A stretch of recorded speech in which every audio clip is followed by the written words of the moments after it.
Salut à tous, bienvenue sur la chaîne Carafif, la chaîne libre, gratuite et sans pub, et qui le restera. Merci de me rejoindre pour ce 25e tuto consacré à Art, 25e tuto, 3e de la série consacrée aux masques. Dans ce nouveau tuto, nous allons nous intéresser aux outils de dessin, traçage dans les masques de zone, mais aussi dans les masques pinceau. Nous allons étudier les options inhérentes à ces outils. Nous allons apprendre à copier-coller des masques pour les réutiliser d'un module à l'autre, et nous allons parler aussi inversion. Tout un monde passionnant.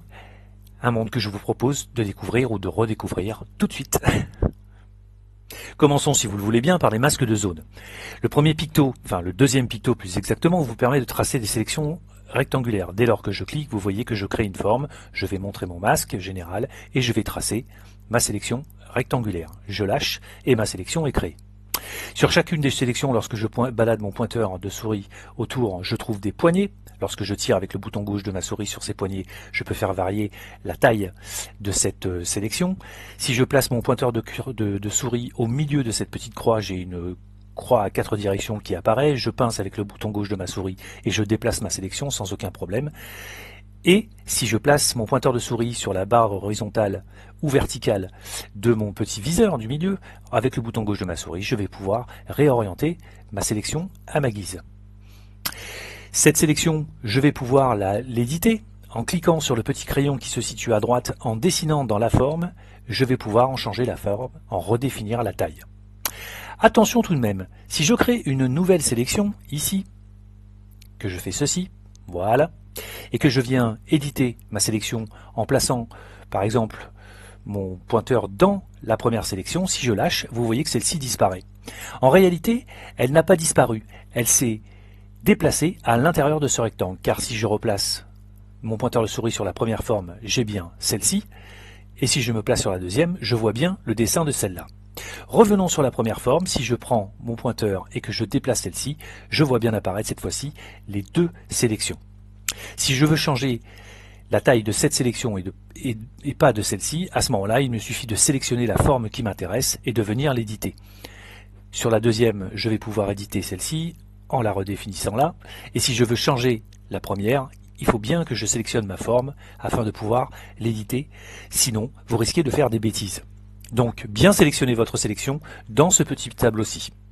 Le petit picto qui se situe carrément à droite, lui, affiche la forme de l'image courante ou pas. Donc, dès lors que vous cliquez dessus, vous allez pouvoir éditer la forme en cours. Si je me mets sur celle-ci, c'est celle-là que j'édite, vous voyez. Hop. Et si je coupe ce petit picto, je n'édite plus rien. Il me reste un quatrième bouton, celui-ci, on en reparle tout de suite, car c'est celui qui est sans aucun doute le plus riche des 4 boutons. À tout de suite. L'éditeur polygonal étant très riche, nous couperons donc en morceaux. Pardon d'avance pour les bugs d'affichage parce que ces fonctionnalités viennent rentrer en conflit avec mon enregistreur vidéo, mais ne vous inquiétez pas, ce n'est pas propre à Art, tout va bien. Je clique sur montrer le masque, j'active mon éditeur de sélection polygonale et comme vous pouvez le constater, ma petite fenêtre me rappelle que la combinaison actuelle crée un masque vide. J'ai bien un masque composé d'une forme qui compte 0 points, donc un masque vide, c'est logique. Si je veux faire une forme polygonale dans mon image, ne cliquez pas gauche dans celle-ci, cela ne sert à rien. Il faut utiliser la touche CTRL, clic gauche, de contrôle de votre clavier et clic gauche de votre souris. Je presse la touche CTRL de mon clavier, je clique gauche, je place 2 points, je n'ai toujours rien, je place un troisième et ma forme est créée. Vous l'aurez compris, il vous faudra donc au minimum 3 points pour créer une forme. Petite observation, si je place mon curseur de souris à l'extérieur de cette forme, que je presse la touche CTRL de mon clavier et que je clique gauche, je viens rajouter automatiquement un 4e point à ma forme et j'en fais donc varier la forme. Puisque mon petit picto m'indique que je suis en mode édition, je vais pouvoir, hop, tirer sur un segment et modifier sa forme, comme je le ferai pour une sélection rectangulaire, mais je peux le faire aussi sur les points. Auquel cas, je vais changer l'angle des points, vous voyez, avec des angles plus ou moins obtus, sans aucun problème. Ceci est valable pour tous les points et pour tous les segments. Si vous avez besoin de points supplémentaires, placez-vous à l'endroit souhaité sur votre segment, faites un CTRL-clic gauche et posez un point. Posez-en un deuxième ou un troisième, sans aucun problème. Vous pouvez en mettre autant que vous le souhaitez. Ensuite, ce point, vous pouvez le saisir et donc déplacer votre segment. Si vous voulez supprimer un point, revenez sur celui qui vous intéresse, faites un clic bouton droit de votre souris et vous supprimez ainsi les points. Clic, clic, très facilement. Je peux aussi supprimer celui-ci et vous voyez que mon segment revient à sa position d'origine. Il reste encore des choses à voir sur cet éditeur polygonal. Une notion très importante qu'il nous faut garder en tête, c'est la notion de segment d'insertion. Je montre mon masque, je crée une forme. À l'aide de la touche CTRL, clic gauche de mon clavier, je vais faire une forme. Et vous voyez que ce petit segment orange vous indique que ce segment correspond à la ligne d'insertion, c'est-à-dire la ligne qui relie le premier et le dernier point. Si je viens mettre un point ici, là, avec le CTRL clic gauche de ma souris, regardez ce qui se produit, bing! C'est le dernier point du segment d'insertion qui va venir rejoindre le premier. Et là, catastrophe, je viens croiser mon masque et je viens le couper. Je viens faire donc une forme assez complexe. Si en revanche je viens ici, vous voyez que celui-ci vient se lier à l'extérieur sans aucun problème, mais si je pars là, je viens encore couper ma forme, et encore couper ma forme, et encore couper ma forme. Donc, veillez toujours bien à garder en tête où se situent les derniers points, les points d'insertion, de manière à ne pas provoquer sur votre image des croisements trop disgracieux. Nous allons voir maintenant les combinaisons avec les CTRL-SHIFT sur les points, sur les segments, voir les déplacements de sélection et voir les arrondis, enfin toutes sortes de choses passionnantes. Ça, on en parle tout de suite. Les touches Shift et CTRL de votre clavier apportent encore plus de puissance et encore plus de souplesse aux masques polygonaux. Je vais donc montrer mon masque, je vais créer un masque, hop, à 4 points, voilà qui est fait. Et je voudrais vous faire observer quelques petites choses. Par exemple, la touche Shift sur un segment, hop, je peux déplacer ma sélection. Si je place un Shift, bouton gauche toujours, sur un point, j'en fais varier l'arrondi, vous voyez. Si je fais un CTRL-SHIFT sur un segment, je peux transformer un segment droit en segment arrondi et en faire varier le rayon. Et si je fais un CTRL, bouton gauche de ma souris, sur un segment, je peux retailler sa pointe et ensuite bouger les points comme je l'entends. Je récapitule, Shift sur un segment, je bouge ma sélection, Shift sur un point, toujours avec le glisser de ma souris, je règle les arrondis, CTRL-SHIFT sur un segment, en tirant, je transforme un segment droit en segment arrondi et j'en fais varier le degré, l'arrondi, et CTRL, clic gauche, je peux tailler en pointe, faire bouger un segment à partir du point que j'aurai rajouté. Ici, des poignées qui me permettent, vous voyez, de tirer sur mes sélections. Bref, CTRL, SHIFT sont l'ami de la modification d'une édition polygonale. Nous avons jusqu'à présent créé des éditions polygonales, donc des masques polygonaux avec des segments droits, mais nous pouvons très bien faire des masques complexes directement à partir d'arrondis pour suivre par exemple des formes complexes, comme la veste de cette jeune fille. On voit ça tout de suite. À l'aide de l'éditeur polygonal des masques de zone, je peux créer des masques à partir de segments droits, mais aussi de segments arrondis pour suivre des formes complexes, comme par exemple la forme de la veste de cette jeune fille.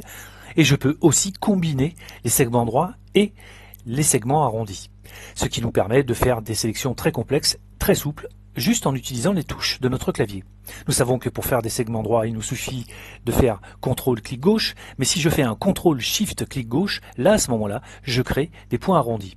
Je vais donc montrer mon masque, créer mon petit masque polygonal, CTRL SHIFT clic gauche, et je suis la forme de cette veste, et vous voyez qu'automatiquement, ce ne sont plus des segments, mais des formes arrondies qui vont venir épouser, hop, la veste de cette jeune fille, et donc suivre des formes très très complexes, avec les mêmes règles de segments d'insertion, et donc les mêmes règles de croisement de masques. Attention, il faudra faire toujours très attention.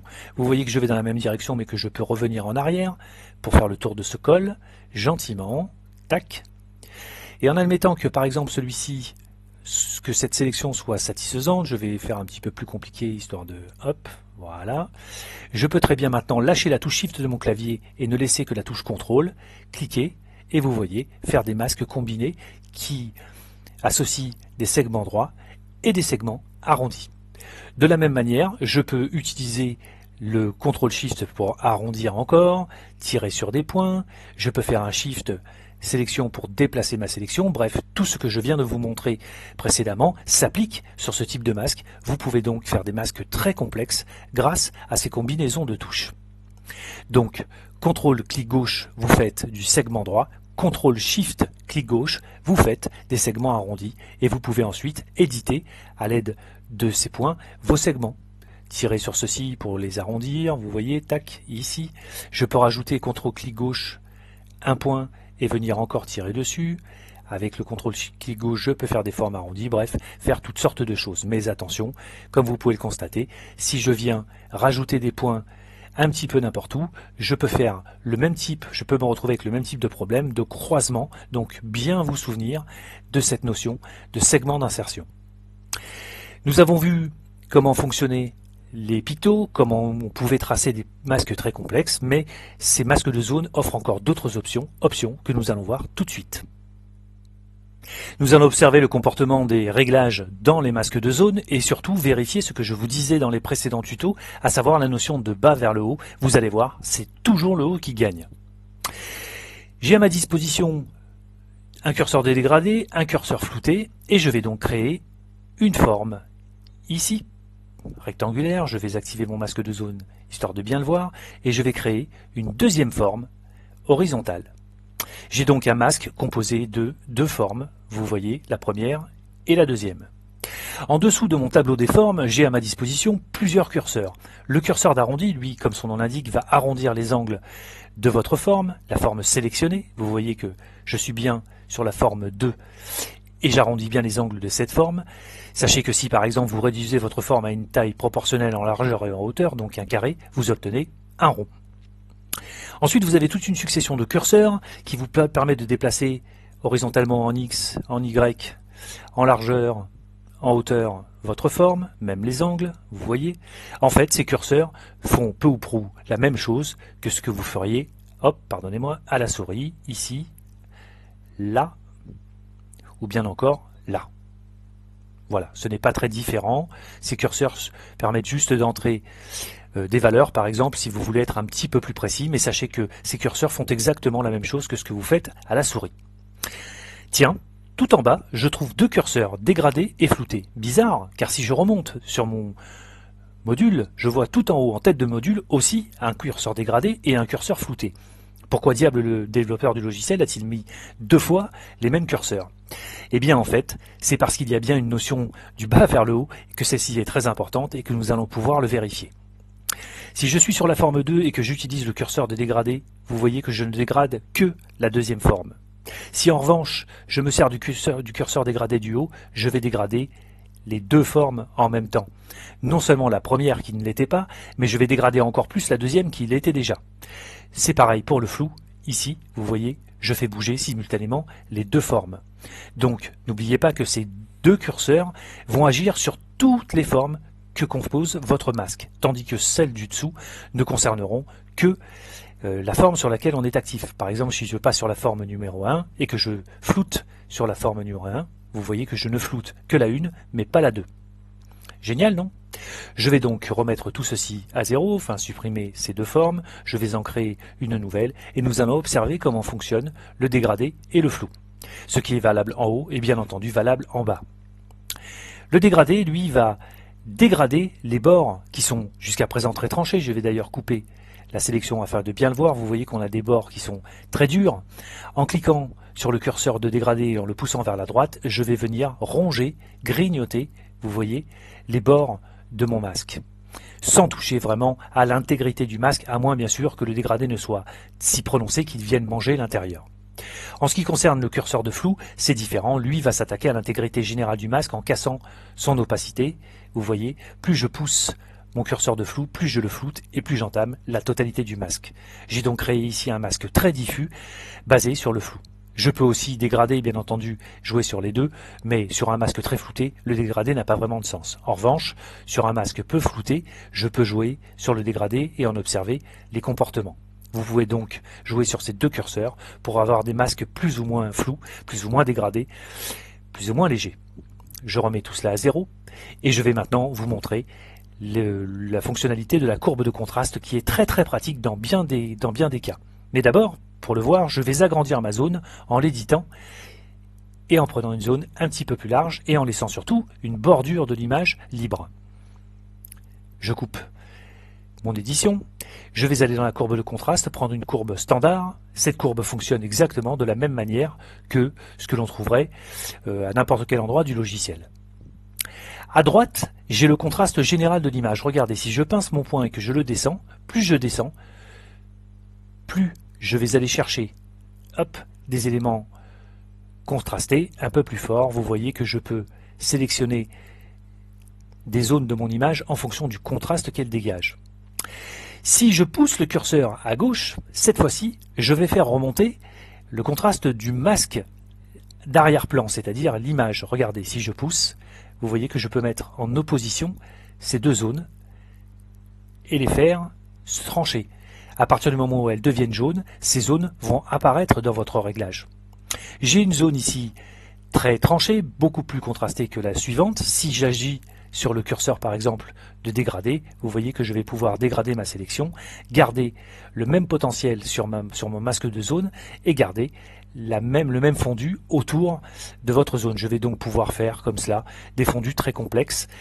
Toujours la possibilité pour nous de venir hop, étendre ces points, de déplacer ces zones afin de chercher différents contrastes dans ma courbe. Allez, on va aller se concentrer maintenant sur les masques au pinceau sur lesquels il y a beaucoup de choses à dire. A tout de suite. Beaucoup de choses à dire également sur le masque au pinceau, aussi là encore couperons-nous en morceaux. La première chose que je voudrais vous dire, première chose très importante, si vous laissez votre pointeur de souris sur le petit crayon, le développeur a eu la bonne idée de vous laisser un petit infobulle qui récapitulera toutes les fonctionnalités que nous allons voir maintenant. Fonctionnalités à la souris, mais aussi fonctionnalités à la tablette graphique pour les notions de pression. Si vous êtes un petit peu perdu, remettez le pointeur sur le crayon et cette petite infobulle vous rappellera tout ce que vous aurez éventuellement oublié. Nous avons donc à notre disposition en en-tête de colonne deux petites flèches. La première remet tous les traits à zéro et la suivante, le dernier groupe de tracés. Nous le verrons tout à l'heure. Deux curseurs à notre disposition, le curseur de rayon. Vous voyez que si je l'augmente au curseur, je fais un rayon plus important, encore plus important, beaucoup plus petit.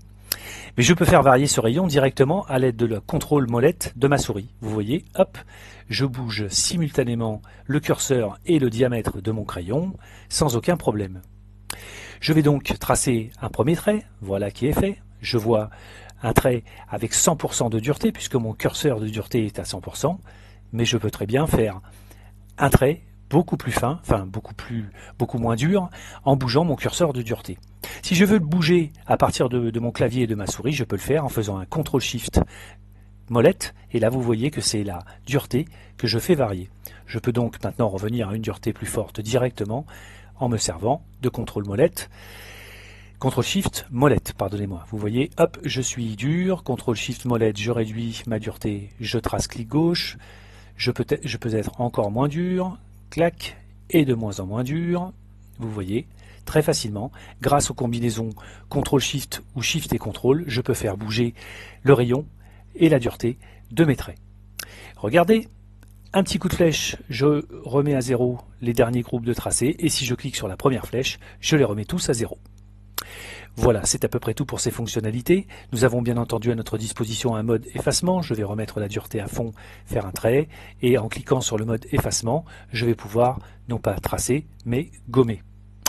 Là encore, petite observation, je vais décocher le mode effacement et je vais me retrouver donc tout naturellement en mode tracé. Si je presse la touche Shift de mon clavier et que je la laisse engager, avec le bouton gauche, je vais pouvoir me mettre à effacer et passer en lâchant la touche Shift du tracé à touche Shift gommer. Tout cela sans décocher la case qui se décoche automatiquement toute seule. Vous voyez, je lâche la touche Shift, je trace. J'appuie sur la touche Shift, je gomme, et vous voyez que ma petite case à cocher, de façon dynamique, vient changer toute seule grâce à ce raccourci clavier. Ceci est très utile lorsque, par exemple, vous voulez faire un tracé dynamique autour d'une zone bien précise. Si, par exemple, je veux suivre le bras, je vais donc faire un contrôle molette pour réduire le rayon, hop, de ma sélection, comme ceci, et puis je vais commencer à tracer, hop, autour du feutre, du pull, pardonnez-moi, et puis hop, j'ai bavé. Oh, malheureusement, eh bien je reviens dessus, Shift, je gomme, et vous voyez qu'en direct, je peux corriger mon trait, ici, gentiment, sans aucun problème, puis reprendre ma sélection, sans aucun souci. Je reviens en arrière sur le dernier groupe de traits, où j'efface tout, d'un seul coup, avec la flèche. Je vais donc maintenant faire un plus gros rayon, ici, voilà, Et nous allons observer les trois curseurs qui se situent en dessous, le curseur de dégradé, le curseur de transparence et le curseur de lissage. La courbe de contraste, nous venons de la voir, donc nous n'en parlerons plus. Mais il y a une petite subtilité entre le dégradé et le lissage sur ce masque au pinceau. Regardez, lorsque je dégrade mon masque, je dégrade, bien entendu. Mais lorsque je lisse, je fais à peu près la même chose.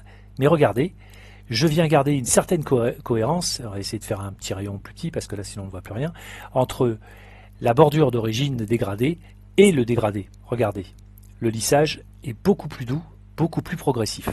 Tandis que le dégradé, lui, va vraiment se concentrer sur la zone des bords avec un contour un peu plus haché, beaucoup moins fin que ne le ferait le lissage. Les deux sont utiles, cela dépend des cas de figure.